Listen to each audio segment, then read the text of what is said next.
Good evening and welcome to Greater Somerville for October 11, 2011. I'm Joe Lynch. My guest tonight is the incumbent Alderman from Ward 7 in the city of Somerville. Serving on the Board of Aldermen since 2002, he is a past president of the board and currently serves on multiple committees including Rules, the Environment, and Licenses and Permits. After topping the ticket in the September primary, he now moves on to face challenger Katiana Ballantyne in the municipal election on November 8th. He has worked in the private sector in the real estate industry, and he and his family make their home in the Teal Square section of the city. It is my pleasure to welcome for his first visit to Greater Somerville, Alderman from Ward 7, Bob Trane. And welcome to the hot set. Thank you, Joe. It's nice to be here. Yeah, we had a little snafu there in the beginning, but we're here now. That's all that matters. The technicians are great. As long as you let them know that we're not live, they fix things. Magically snap their fingers. So that's important. You are out there campaigning. That's what everybody tells us. Door to door, rain or shine. I'm out there knocking on doors, talking to people. I think that's important. My philosophy always has been people, not politics, and I think that served me well, and I think it serves the people of Ward 7 well. It's more about, for me, it's a personal contact and meeting with people and talking to them. And people know that if they call me 9 times out of 10, I'm going to come down, knock on your door. I'm not going to call you back. And, I guess it's kind of old-fashioned, but I like to sit on somebody's front stoop and talk to them, get to know them, know their families, what their issues are. Our good friend Tip O'Neill always said, "Yeah, all politics is local." Absolutely. You've got to shake people's hands, you have to look them in the eye, and you got to tell them, I can do this for you, or I can't do this for you. Absolutely. And people understand. I'm sure you've read Tip O'Neill's book. I have. And there's a story in there about when he ran for office, and one of those stories is that he had a bad day at the polls, and he was in his favorite tavern having a libation, as he was known to do. And a friend of his walked in, and he said, "Well, gee, I know you voted for me today." And the guy looked at him and said, "Well, Tip, I didn't." He goes, "What?" He says, "Why not?" He says, "Because you didn't ask me." Yeah, so, how true it is, though, isn't it? Absolutely how true it is. You're on the board since 2002. Yeah. We've known each other since I came back to the city. Anyway. Absolutely. Yeah. We have mutual friends who live on Hooker Avenue. That's right. Yeah. Hooker Avenue, my residence. Everybody gets a little grin when I tell them what street I live on. They kind of a little chuckle, especially when I call a delivery. And you have a pizza delivered, and you say you live on Hooker Avenue. They always say, "What?" You have to say it at least 2 times. There you go. There you go. I suppose it would lend itself to some jokes out there. Yeah, it does, unfortunately. Yeah. So 2002, you've served as board president. You've served on multiple committees. Have you got the Green Line done yet? I wish I could say it's right here. Have you got Assembly Square done yet? Well, I wish I could say it's in my back pocket right now, and I could throw it out there. But we did get some good news this week. We got some of the Green Line funding, as you know. Yep. That's going to be important. That's we've done such great work, and the city's worked so hard. So many people have volunteered and given their time. We need to get this done, and we're seeing that the commitment's coming. But we met in executive session the other night, as you know. I'm kind of handcuffed to what I can say, obviously, because it's legal strategy. For the folks at home, the mayor has basically indicated that he may take the legal route. Absolutely. To force the state to live up to their commitment to bring the Green Line by a certain date. When Alderman Trane refers to executive committee with the Board of Aldermen, it means there are legal things they can't speak about in public. That's correct. Yes, we can't. It's a closed-door session, and obviously it's legal strategy. If you're involved with a lawsuit, you don't want the other guy sitting in the room with you while you think about what you're going to do. I was there with the first lawsuit when we went with the Conservation Law Foundation. Somerville is entitled to this. This isn't something we shouldn't be going hat in hand to anybody in the state and say, please give us this. This is ours by right. It was promised by court order. By court order, right. And I know a lot about the history of the city. This goes back to '61 when they first came through with 93, and they took all those houses down by eminent domain. Things were promised then and that were never delivered. So, you look at the city as a whole. You watch all these commuter rail lines that go through our city. None of them stop here. Yeah. You look at that massive maintenance facility we have down by Brick Bottom. Big Purple. Big Purple, right? That massive brick building, a lot of people will see it off of 93. That's Somerville. That's property that could be used and developed in a commercial way that would bring in great tax revenue for the city, but we host it and we get no benefit from it. Right. So those are the types of things that we've been doing for decades here in the city, and we need to start standing up and saying, look, this is not right, it's time to deliver. You've made these promises, let's keep them. And part of that, although not direct, will have an impact on Ward 7. Because many people don't know that what we used to refer to as North Somerville is actually part of Ward 7. Ward 7, that little section. Right at the Alewife Parkway little section of Boston Avenue. There's people crossing the Medford and they come back into Somerville down there. There's the best landmark is probably the massive U-Haul warehouse that's there. So that is Somerville, and that's where the terminus of the Green Line will end up. Hopefully, and I've been fighting for that. Unfortunately, some of our friends in Medford haven't been as receptive to the Green Line as we have. They've been trying to drag their feet and hold this thing up, and obviously it's going to come from Somerville, pass through Medford, and then back into Somerville again, where that terminus is. Many years ago, I made a comment to Michael McGlynn, Mayor McGlynn of Medford, and I said, Michael, whether you folks want stations or not is irrelevant to me, but we got to come through your city to get to North Somerville. That's right. So, and we need that little, if you look at that area, it's kind of a transportation no man's land out there. It's just the bus lines that run around Boston, along Boston Ave. Otherwise, you get a long, long walk. You got to go all the way up to Broadway from that area to get to a bus line. Well, so it's rich. It's needed. It's something we have to have there. I've got a special edition with the mayor coming up on Thursday, so I'm going to pound more on the Green Line with the mayor. But speaking of Ward 7, let's get back to Ward 7. Okay. You have the Green Line issue, hopefully up in North Somerville. What have you been hearing from the constituents? You've been out knocking most of the summer. You're now into the final stretch, 4 weeks? Just about 4 weeks. Just about 4 weeks. November 8th. November 8th. If you have not registered to vote, please get out there and register. The City of Somerville Election Department makes it very easy. So in and out. They're very, very efficient. Great election department. So what are you hearing from the constituents? They're all, the big thing right now is, it's very interesting because we have a very diverse community in Ward 7. It depends on who you're talking to and where they're coming from. But one of the big things I'm hearing a lot is on environmental issues. People embrace that. They're loving the single stream recycling. As I've been, as you know, I've been a big advocate of that program. It's going to be rolling out here over the next couple of days. It's coming. We ran a pilot to see how it would work. That's right. We picked an area that was good but not great, and we saw a great spike in recycling. People, when I became president of the board, I started the Environment and Energy Committee, and one of the things I said then is you can be green and save green, and I've demonstrated that with programs like this. With the is that your own saying, or did you swipe that from somebody? I don't know where I got it from. If it sounds good. Again, I like it. Be green and save green. I like it. And it works. And here's a good example. It's this recycling program now where you looked at it. The original numbers came back. The mayor said, Bob, I don't think we're going to be able to pull this off. It's $1 million for the barrels. I sat down with Joe and his staff. They went through a lot of different things, and we went back to the company that originally bid it. We ended up making a deal where they paid for the barrels.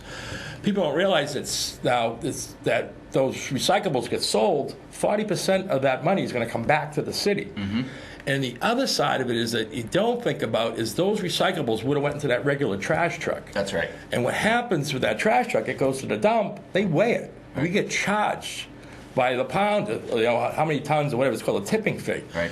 Well, now we don't get paid for that. We don't get paid for that. We just pay for it. Well, by taking those things that would have been in there and putting them in the recycling, we get paid. We get paid. There you go. So it's a double hit. We get more money. And I think a lot of the younger people embrace the environmental issues, and some people that they think we're spending money here, but we're not. We're saving money in the long run, and we've done it with the energy audits we did here in the city. We went through; it was a zero cost to the taxpayer, and we ended up saving a great deal of money. Let me make my one comment about it, and I have commented to the appropriate folks who run the program at City Hall. As a single-person household, You're right. It takes me 4 months to fill that the big recycling barrel. thing. Yeah. And I'm not lugging it out of my backyard in the winter. I've heard a lot of people say that too, and that's one of the reasons we're leaving those little blue bins behind. That's good. People can still use them. So if you're small, you're an apartment dweller, you're a single person, you still have that. You can use that, haul it out, dump it in the barrel, and it's not like regular trash either. It's not going to smell or anything like that. It's all paper goods, plastic. Right. You can wait a little while, let it fill up before you bring it out to the curb. You don't have to haul it out every week. That's right. Yeah. That's right. Well, it's just, it was my one and only comment, and I think the folks who are running the program up at City Hall were very receptive to it. It's not the first time we've heard it. Yeah. And you may be able to return that barrel. Yeah. Keep your little bin. If your little bin works for you, keep it. Yeah. We're working, like I said, it's it's brand new. As we go along, we'll any bugs that pop up, we'll tweak it here and there. We'll make sure it works. Speaking of recycling, how are we going to recycle the Powder House School? Powder House School has been an ongoing issue. I think, originally this is one of those areas where me and the mayor disagreed right out of the box. They brought in a consultant. He talked about this massive 140-unit development in there. And I was like, no way, that's not going to happen. It's far too dense.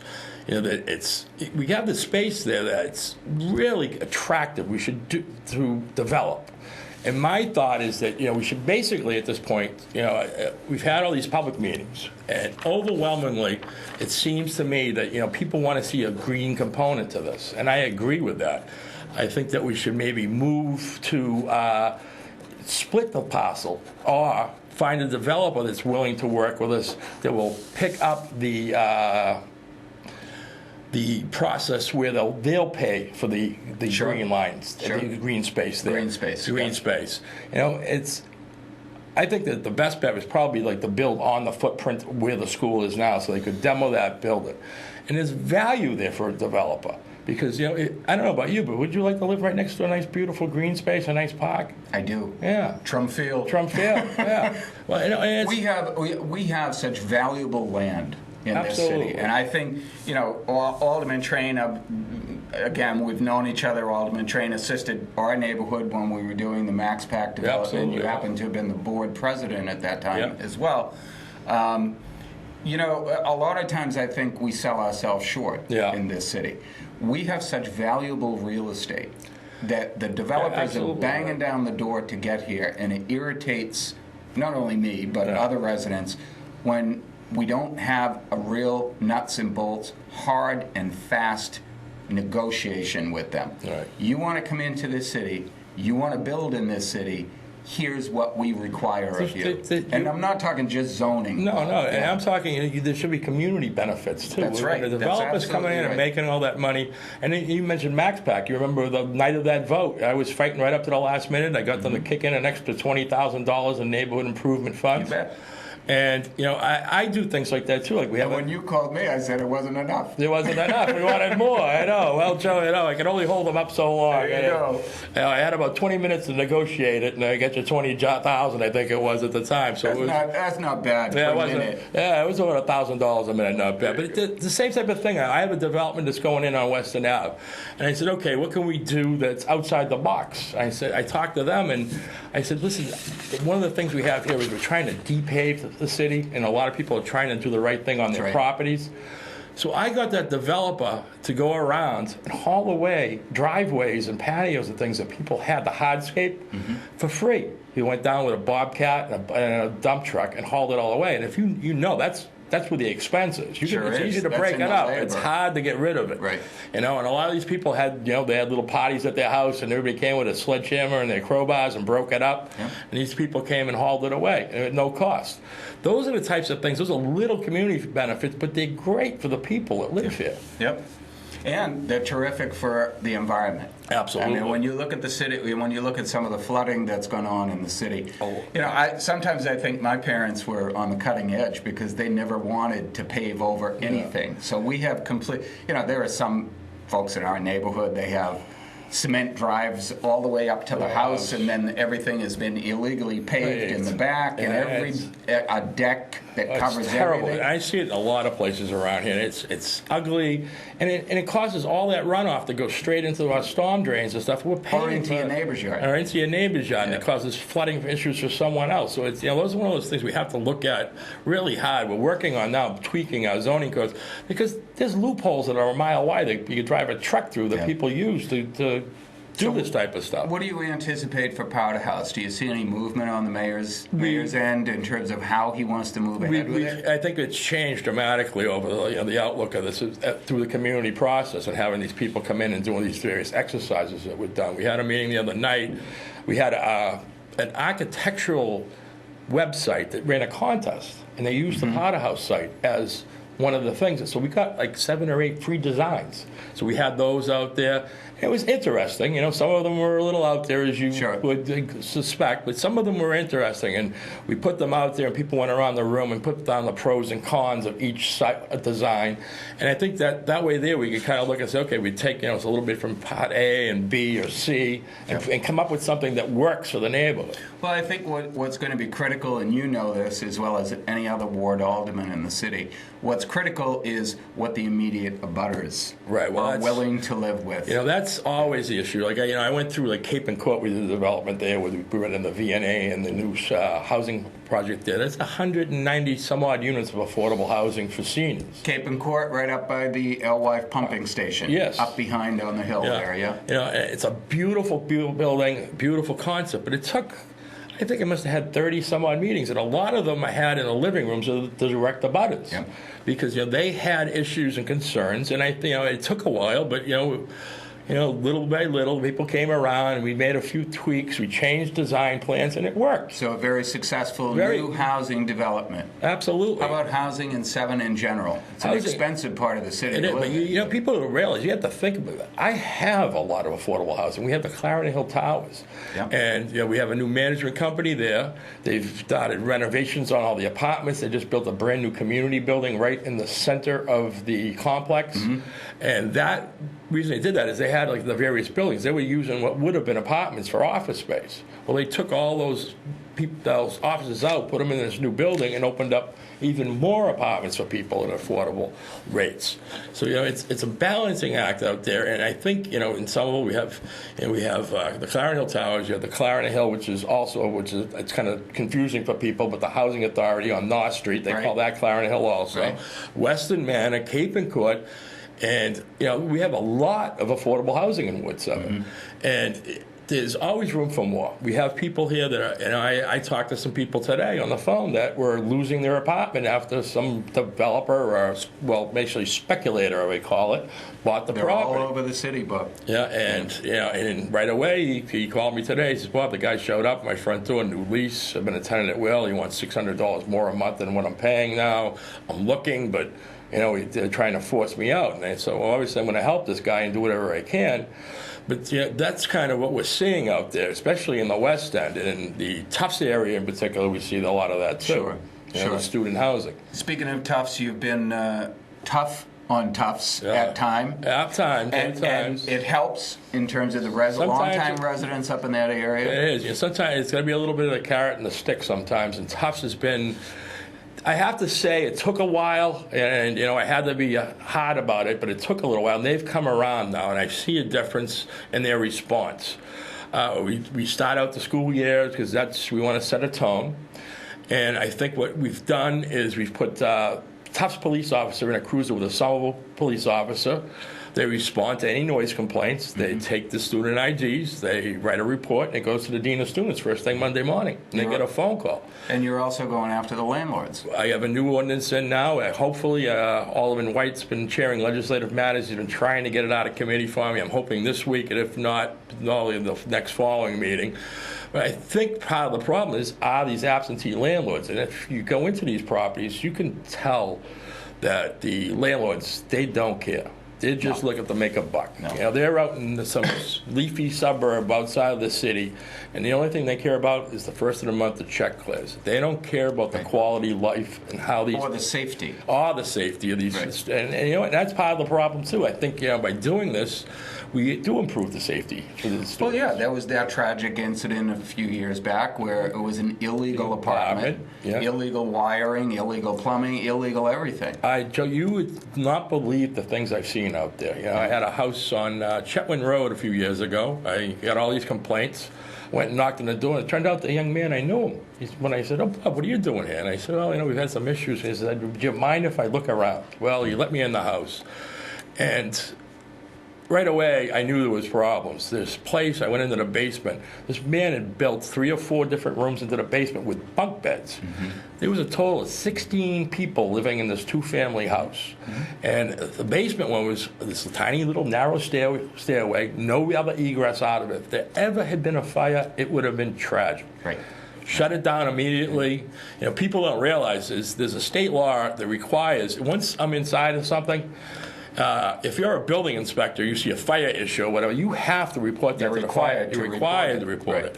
You know, right away, the minute I was in the building, I started making phone calls. Get up here now. We had the neighborhood impact team come in. We shut the place down. I think you were also on a neighborhood impact team with Alderman White and the folks from the fire department and inspectional services for a house on Henderson Street years ago. That's when we first started the program. It was one of the first houses we went to, and we did it. That's why we did it. We wanted to see how the program was going to work. And in the basement of that house, there were 4 locked doors. Yeah. And they were all illegal rooms. Yeah, illegal rooms. Yeah. And that's, you know, like you said, we've had a tragedy before. Let's not have another one. Right. Let's, in general, how's the ward doing? I think the ward's doing very well. You know, we've done a lot of repaving and new streets in Ward 7. We have, one of the things I'm very proud of is the Hodgkins Park, the playground there, and the new ball field. It's absolutely gorgeous. You go by there, the place is packed with kids. And, you know, that's, you know, a lot of the parks we do are funded by grant money. Sure. And as you know, that's based on the income of the people in the area. Well, as you go into 7, obviously, we have a higher income bracket in most cases, so there was no grant funding. So I had to fight to get the funding with that. I was bugging the mayor constantly, and we worked it in. And it was a great, you know, team we had in there, the concept and the design. We changed things, we tweaked things around. People would tell me about parks in Cambridge and Boston where they had this, you know, some nice piece of equipment, so I'd go check it out. And, you know, we sacrificed some things, moved some things in, and I think it worked. You know, the best part of the thing was we had some of the kids help with the design. Yep. And my idea there was to make sure, you see this, Joe, and you know this because you live in the city. The teenagers, they get older, they start hanging around the playground. The needs change. Yeah, the needs change. But then they're hanging around, they get bored, they put some graffiti on there, they break things. My idea was to have these kids now, well, they're at that age, it's their park, they're going to be playing there. As they get older, they designed it. This is my park. Mm-hmm. Well, now they're a teenager, they're going to be stewards of the park. They're going to protect it. Yeah. And I think it's going to work. Yep. You know, I think hopefully it is anyway. Yeah, and speaking of parks, Dilboy is functioning well, with the exception of, I did read, you know I read those blogs. Oh, yeah. I did read where there was questions about why the park is locked at certain times. Yeah, the thing is, we try to staff it as much as possible, and that's why it's locked. You know, it's a beautiful facility. We want to keep it that way.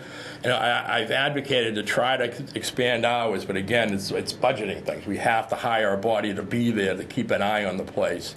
And, you know, if you've been down recently, you'd see it's pristine. Mm-hmm. You know, the state was always great at building things. They're terrible at maintaining. And if you go down there today, that place is unbelievable. Yeah, our friends at Foss Park will back you up on that. Yeah. And we have people from all over the state coming in and out. They use the facility.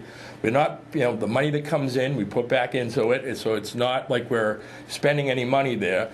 And, you know, one of the big things that's on the horizon is that we're negotiating with the state. I thought it would be done by now, but unfortunately the state backed off of some positions we thought we had done to take over the entire thing. Yeah. Because right now, the city of Somerville is just running the stadium. And we ran the pool for the summer, too, because the state was going to shut shut it down. You know, we need that pool. Those Right. kids, there's nowhere for them to go. And, you know, it was busy all summer. Every hot day you'd go down there, the place was packed with Do we kids. just have the two pools in Somerville? Yeah, Foss and Dilboy. Yeah, Right. yeah. And, you know, it's important. It's an important public access thing. We need to have those things for our kids. Business-wise, Teal Square, Tails Twist. doing well, just barely hanging on. No, it's well. We have a new restaurant that just opened up in Tail Square. There's only one vacancy now. It's a space that's in a condo building. That's the old Logan Post. Been empty for a while.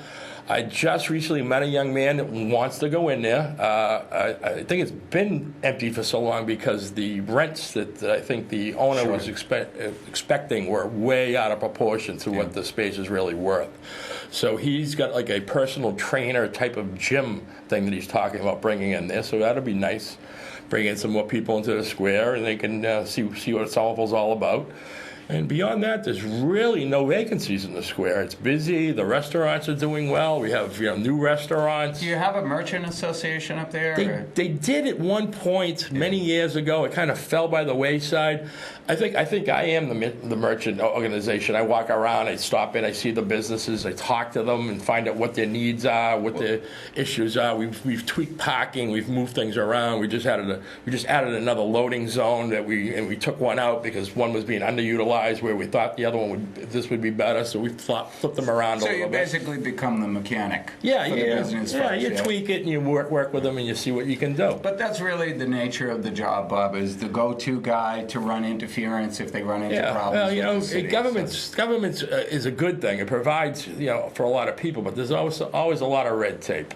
Speaking of red tape, we're going to hit that magic 28-minute mark. Oh, okay. Let me ask you one more question. Sure. The Assembly Square seems to be moving. Not necessarily as fast as a lot of people would like, but it is moving. We see the infrastructure being done. Yeah. Interbelt has gone through its planning, and now we have some things to figure out in terms of the maintenance facility and the incinerator and the Green Line extension and all the other stuff that people are talking about. Right. On a scale of 1 to 10, where do you see the city in 5 years? I think you're going to start to see buildings at Assembly Square. The Orange Line funding's gone through. I think they said it was the first new station since '65. I think it said in the paper. I'm trying to remember the date. Maybe on the Orange Line. Yeah. And so that's critical because that's what this is about. This is all built around transportation, mass transit, smart growth development. I think you're going to start to see buildings start to appear at Assembly. The station's going to be key in unlocking that. This is going to be, people have to realize, this is a 24-hour neighborhood that we're trying to develop there, Sure. not just some cookie-cutter mall. But speaking of 24 hours, Bob, we're going to have to watch the clock here, so All right. I'm going to ask you to make a pitch directly to the camera of the folks at home. Absolutely. And don't forget to give them your website. I will. Well, John, thank you for having me here. I've been the alderman in Ward 7, and as I said earlier, my philosophy has always been people, not politics. I think it's important that you get out there, you get to know your constituents, and you work hard for them. I've been a lifelong Democrat. I've worked to get progressive candidates elected. As you'll find in this race, that my opponent has been a Democrat for 7 months. When I was trying to get people like Mike Capuano and Deval Patrick elected, she was taking a Republican ballot. So, there's a big difference here of my political philosophy and what I believe, and I work hard every day for the people of Ward 7. I'm open, active, and I'm there for you. So if there's anyone that wants to reach me, you can always do it through my website. It's bobtrane, TRANE.org. And shoot me an email. There's a link there. There's different things that I've worked on in the past and hopefully in the future. So feel free to contact me at any time. Thank you. There you go. We are running out of time. I want to thank my guest for tonight, Ward 7 Alderman Bob Trane. If you have not registered in the city of Somerville, please do so. Call the elections department. Don't forget the general election is on November 8th. And don't forget the the great debate for the Alderman at Large candidates comes up on October 17th, which is this coming Monday at the Somerville Theater. Be there or be square. As always, Somerville, stay safe, stay informed, and good night.